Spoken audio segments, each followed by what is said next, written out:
The following broadcast is brought to you by Public House Media.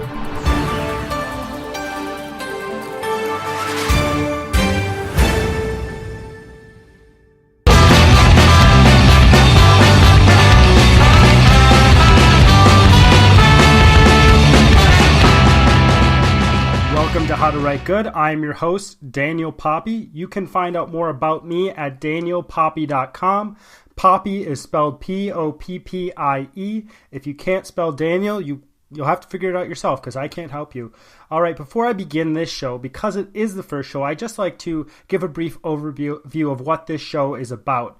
I am someone who does a lot of writing, and I'm someone who really loves language, and I also really like podcasts. And as I was looking around for different podcasts related to writing, I saw that most of the podcasts related to writing were dealing with how you should write. So it deals with what you should do when you write, how to start, whether you should make an outline, how you should build characters, and all these very technical aspects of writing. And what I really wanted to do is I wanted to listen to a podcast that didn't talk about the technical aspects of writing, because I can read a book to do that, or I can just experiment and find my best way of writing. I wanted to hear a podcast that talks about the more philosophical aspects of writing.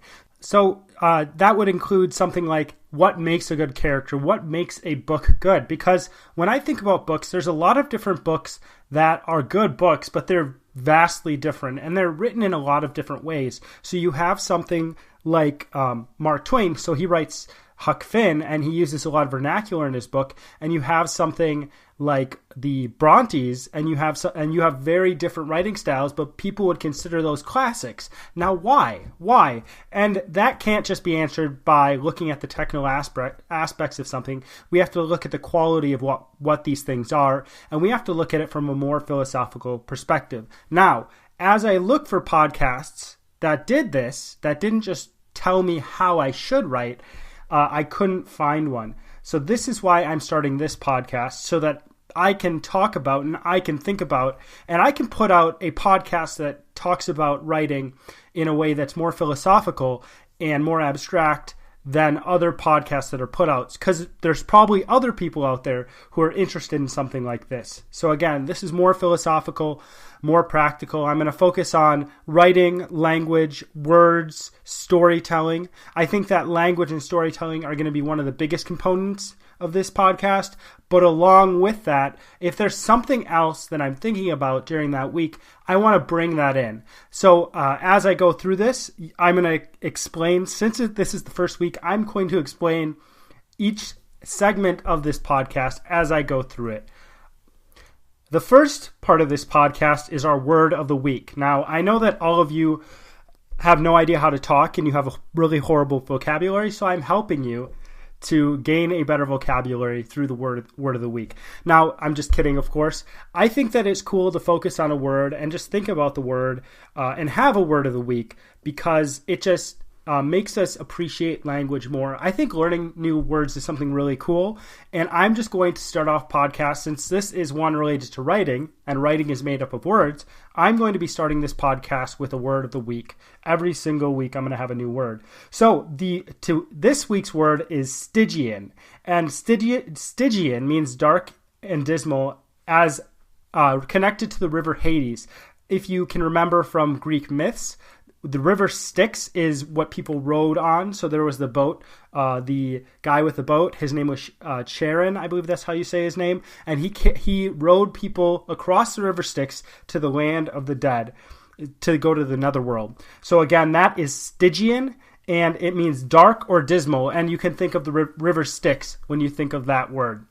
All right, the second portion of the podcast that's going to go on is I'm going to be calling it accidental essence. So this is really the meat of the podcast. This is really where I get into more philosophical type discussions and questions, and I'm going to usually do this as a question answer. So I'm going to present a question, and I'm going to try to be answering that question in a way that makes sense. And I hope that this comes across as more conversational as I go through it. So the first question we are going to be going through is why do people enjoy stories? Now, on its surface, that might look really complex because there's actually a lot of different ways people take in stories. There's a lot of different formats or media that you can take in stories with, whether that be books or video games. There's actually a whole video game company that pretty much deals with just telling stories. If you play video games at all, you know Telltale, and they put out all these different video games that are story based. You're just making decisions. You're not even necessarily, I don't think you're moving around in the space. You're not moving a character around, from what I understand. I might be wrong about that, but despite that, the video game centers on the fact that you are making decisions and you are affecting the story. And I want to go back to video games later on because I think they're so interesting when it comes to stories. But I don't know if I'm going to get back to that for this episode or an episode in the future, but I'm going to talk about that because I think it's really interesting. Also, people, if you don't have it, I don't know why you don't have it, because you live in a hole if you don't have it, but people take in stories.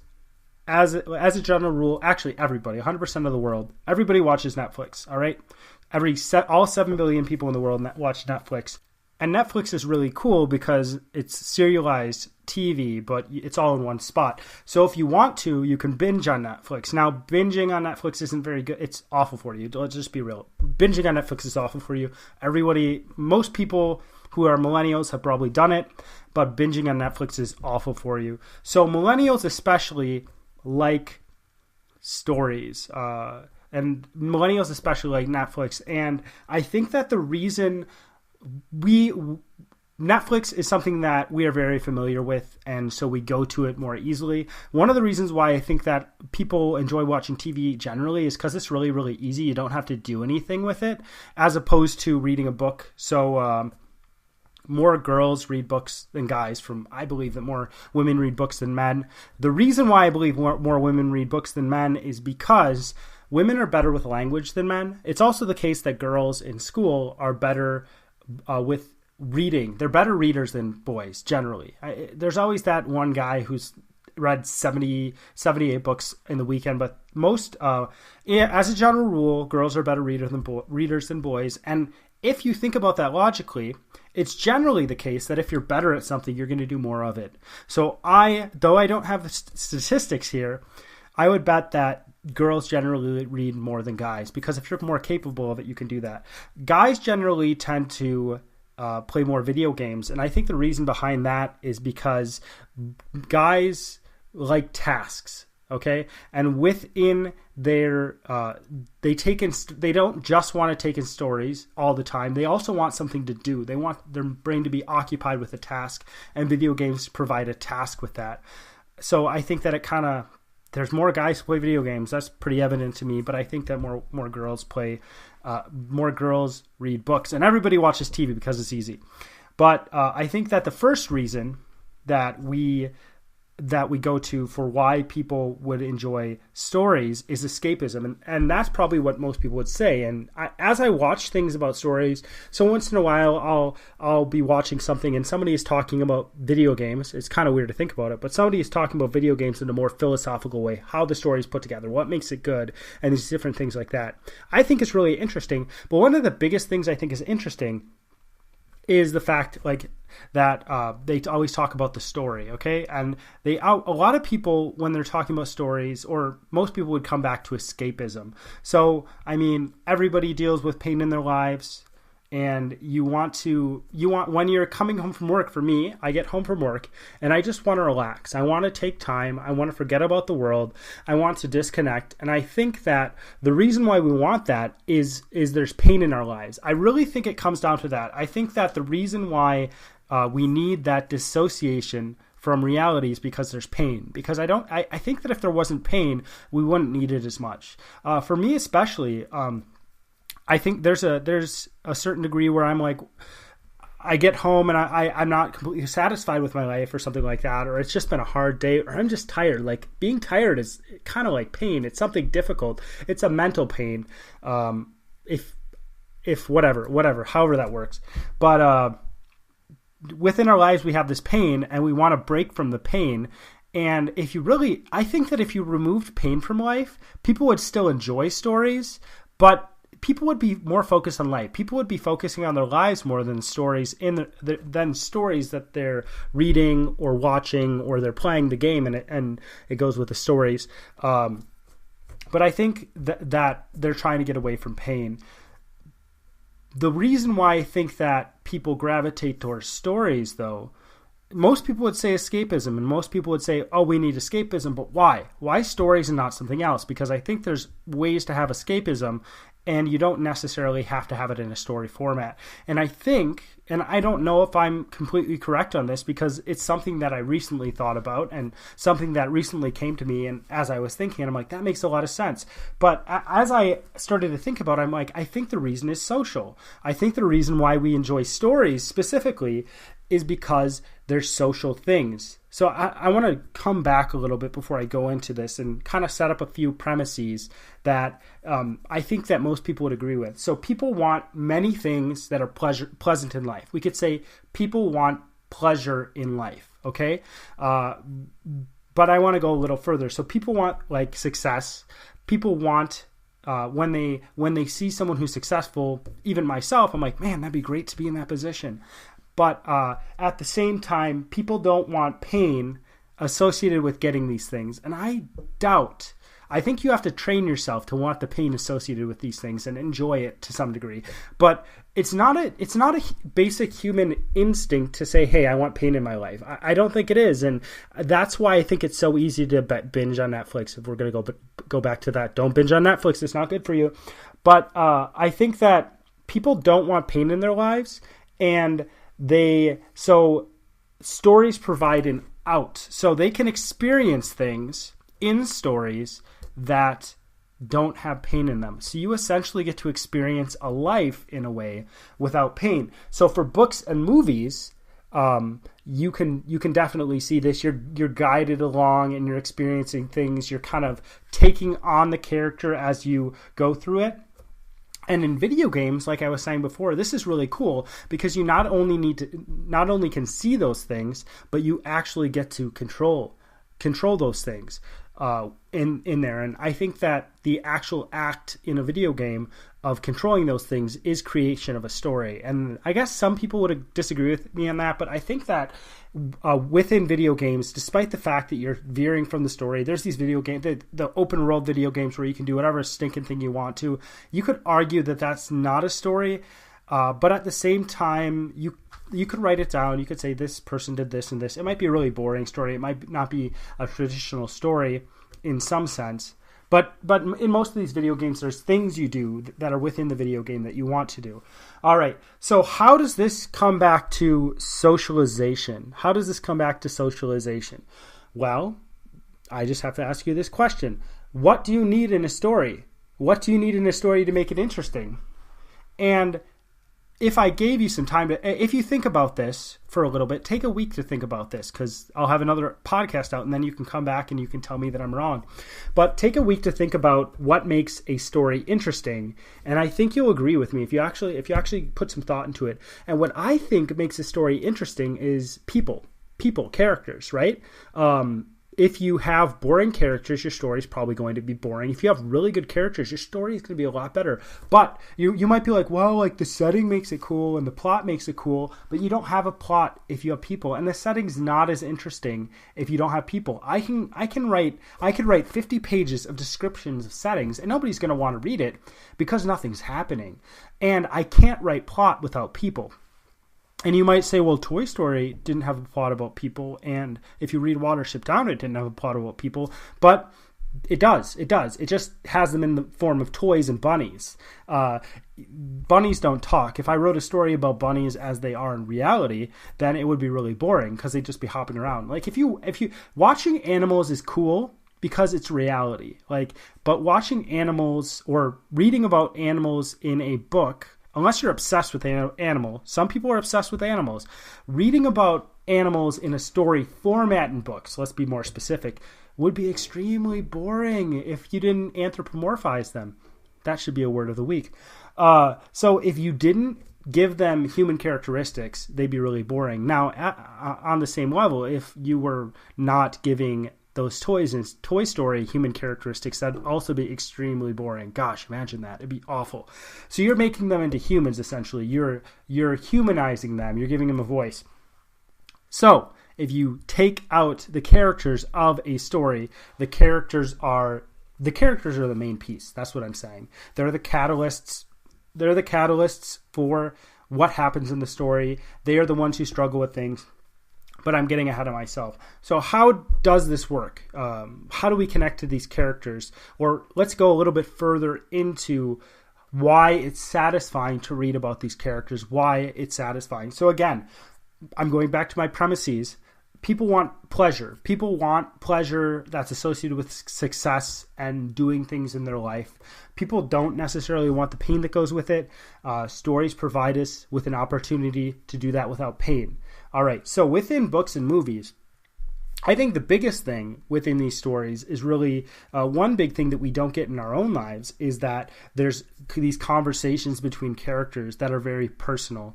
Oftentimes in a movie or a book, you have conversations between characters who meet each other for the first time, and they're talking in a way that you probably never talk to someone who you've just met for the first time, or it's 1 in a million. So out of 1 million people, you might have a conversation like this. And in almost every single book or movie, there are people talking as if they've known each other for a long time, and they're talking freely. They're not worrying about what they're saying.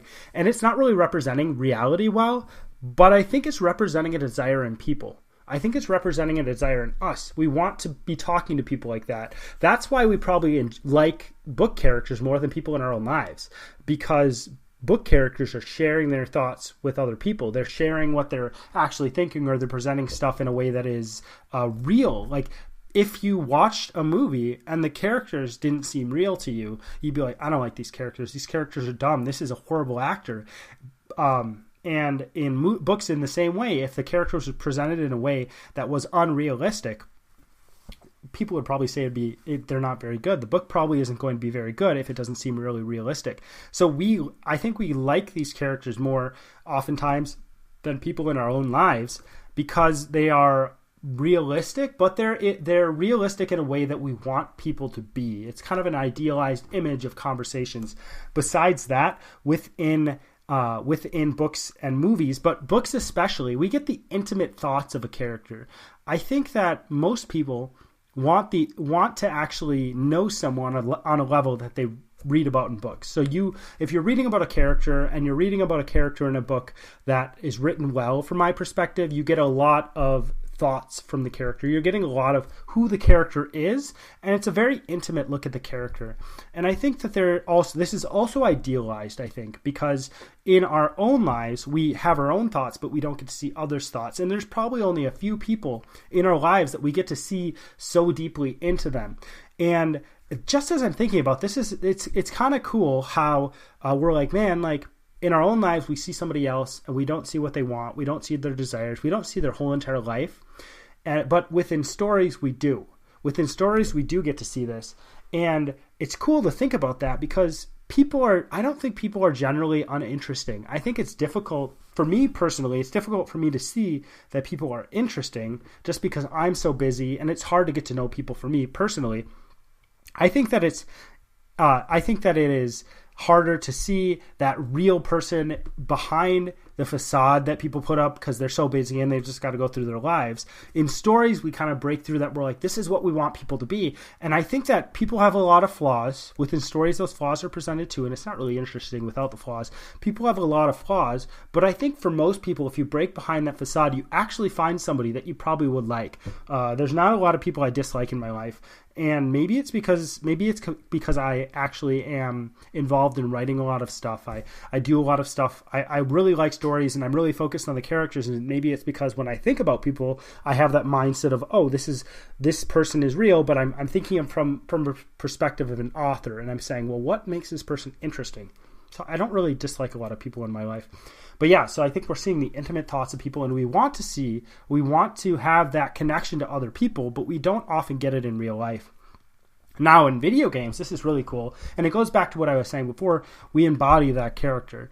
So we actually get to do things that we'd never be able to get to do in real life. And I think this goes back to a social aspect because you're a person, and you are controlling a character, I don't know what you'd call it. There's a stinking word for it. An avatar. There you go.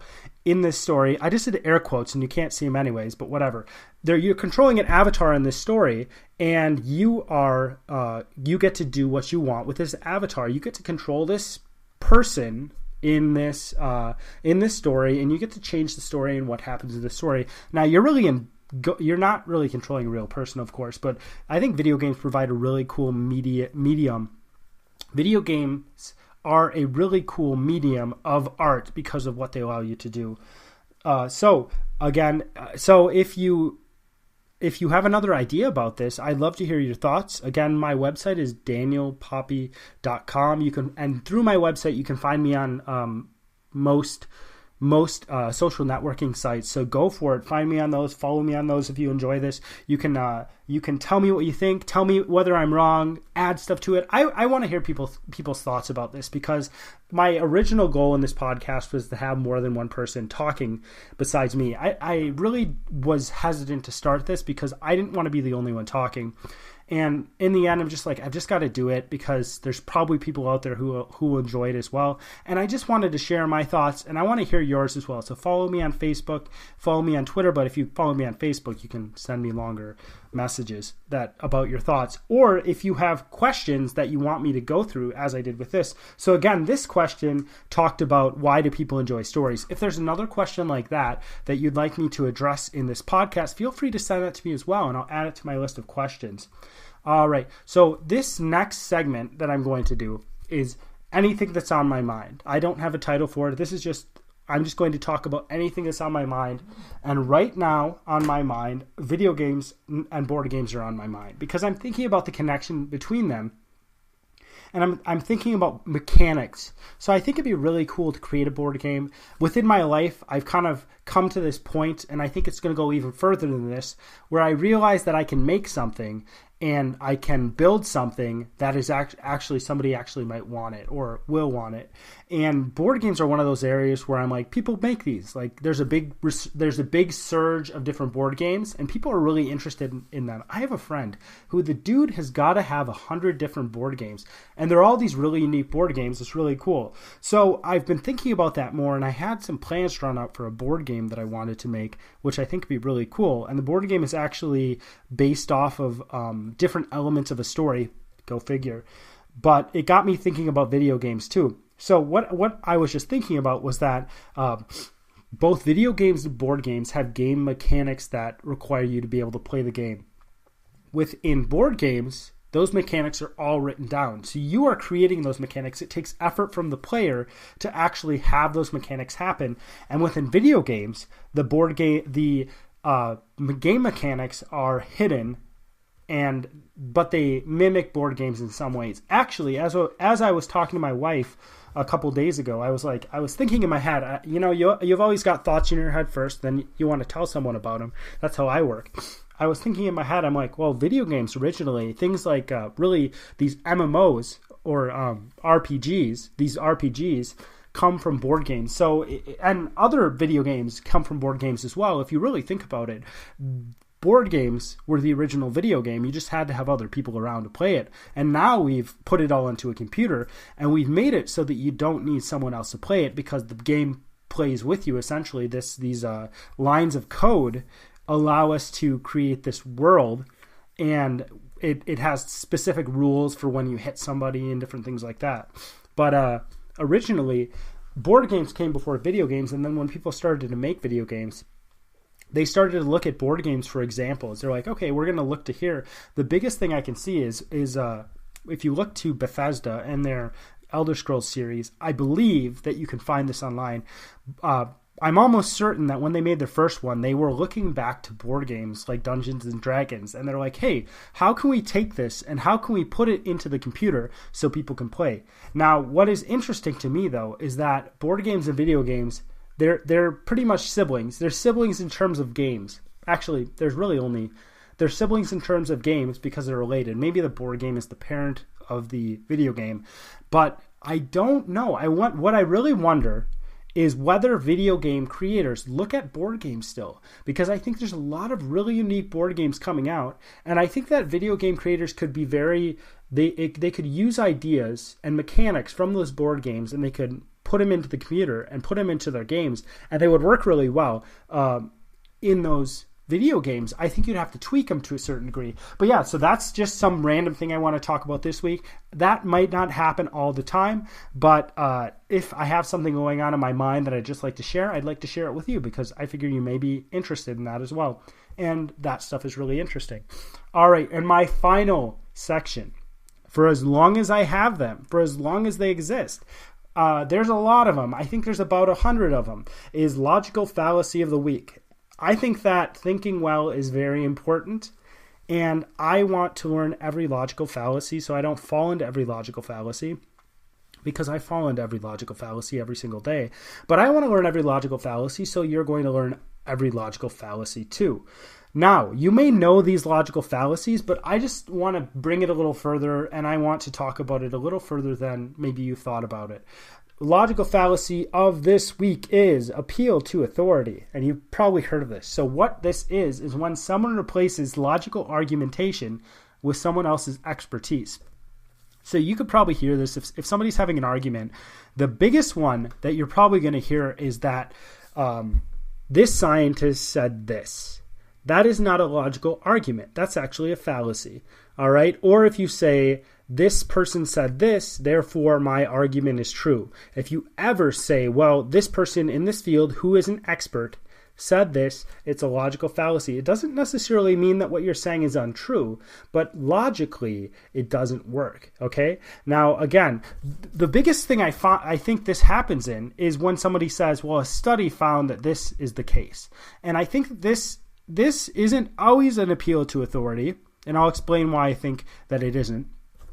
But I think in most cases, it's an appeal to authority because some studies aren't good. Some studies aren't good. And some studies are very good. In the case that a study isn't good, someone could look at a study that isn't good, and they could look at the results of the study, or they could look at the discussion of the discussion of the studies at the beginning of the study, and it gives you a brief overview. It's really useful if you are looking at a study and you don't want to read the whole thing, and that's pretty much what you can do if you are trying to look for research. But if you look at a study and the study's crap, then and you just look and you see, oh, they found that, oh, this is this case. If it's the case that these people are saying, oh, people who have big noses are rude. Okay, they found that in their study, but the study is crap. You are appealing to their authority on their scientific authority, saying, well, this study found that that people with big noses are rude, when it's actually not true, when the study's actually horrible. Now, you could argue with me that this isn't an appeal to authority, but I think it is. I think this is an appeal to authority that we fall into a lot, that we just take the ideas from these experts, these scientists, and we're like, hey, well, they said that their study found this, therefore it must be the case. So I'm going to use this in my argumentation. Now, this is where I would think that using a study that does not appeal to authority is when you look at the study, you read the study through, you make sure that the study is actually accurate, you make sure that the statistics are good, you make sure that the data is not being manipulated to you make sure the data is not being manipulated to fit their narrative or their idea of what should happen in the study. And there's actually more people replicating the study. If you understand the whole study and you realize, hey, their science is good, they've gone through the whole process, the peer review process worked, okay, good. Other people have replicated this with the same results. Then you can start to say, hey, this is almost certainly the case. Statistically, we found that these scientists found that this is almost certainly the case. I think that is different. I really think that's different than just saying, well, scientists say that this is the case. Because when you say scientists say this, I think you're just appealing to authority when you're doing that. All right, that is the end of what I have for this week. I hope you enjoyed it. Again, you can always disagree with me on these things. I try to be as clear and logical as possible when I'm talking about these things. If you haven't noticed, I think logic is very important when you're talking about anything. If you want to find out more about me, again, you can find me at danielpoppie.com. If you can't spell Daniel, just ask your mom. Poppie is spelled Poppie. It sounds like that little red flower. All right, I hope you join me next week on How to Write Good.